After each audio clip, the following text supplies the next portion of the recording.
അല്ല നമുക്ക് നിങ്ങൾ ജനവാസമുള്ള സ്ഥലത്ത് ആളുകൾ ബുദ്ധിമുട്ടിക്കാറുണ്ട്, സ്റ്റാൻഡ് എടുക്കാൻ പറ്റും. പക്ഷെ ഗവൺമെന്റ് ആയിട്ട് ഒരു ഡിസ്കഷൻ വരികയാണെങ്കിൽ വല്ലതും പറയാനുണ്ടോ എന്നാണ്.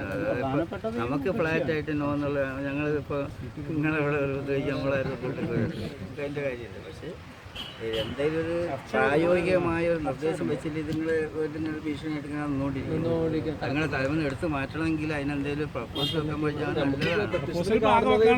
അതൊക്കെ നോക്കാം. അതിലൊക്കെ സംസാരിച്ചൊക്കെ ഏതായാലും ഗവൺമെന്റിനോട് ഇത് പറയാ. ഈ ആളുകൾക്ക് കൂടുതൽ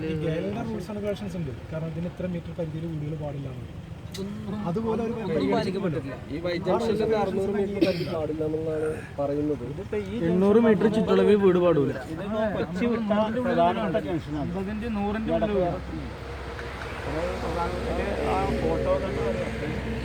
ഞാൻ വിട്ടെന്തായാലും 3 ഏക്കറാണ് അത് മൊത്തം.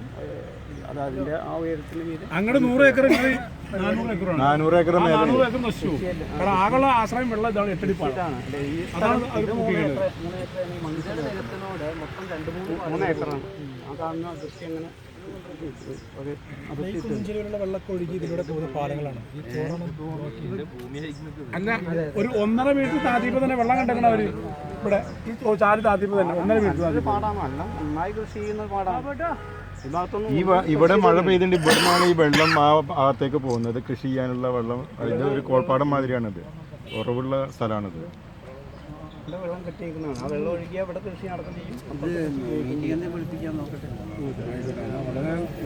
കാരണം അവർ വന്നിട്ട് നമ്മൾ സംഘർഷം ഉണ്ടാവാനായിട്ട് നല്ലത് താങ്കളുടെ നേതൃത്വത്തിൽ നോക്കാം. എന്താ ചെയ്യാൻ പറ്റുമെന്ന് നോക്കാം. നമുക്കിത് ഈ കാര്യം സ്ട്രോങ് ആയിട്ട് സ്റ്റാൻഡ് എടുക്കാം. അതിന് ഗവൺമെൻറ്റിൻ്റെ ബദൽ നിർദ്ദേശമൊക്കെ ഉണ്ടോ വെക്കട്ടെ, അത് നോക്കാം. അതിന് വലിയ കാര്യങ്ങൾ നമുക്ക് ഉത്സാഹിക്കാം. പക്ഷെ ഇവിടെ ഒരു ഫോഴ്സ് ഉപയോഗിച്ചുള്ള ഒരു ആക്ഷൻ ഉണ്ടാവില്ല. അറ്റൻറ്റ് നടന്നുവിടും.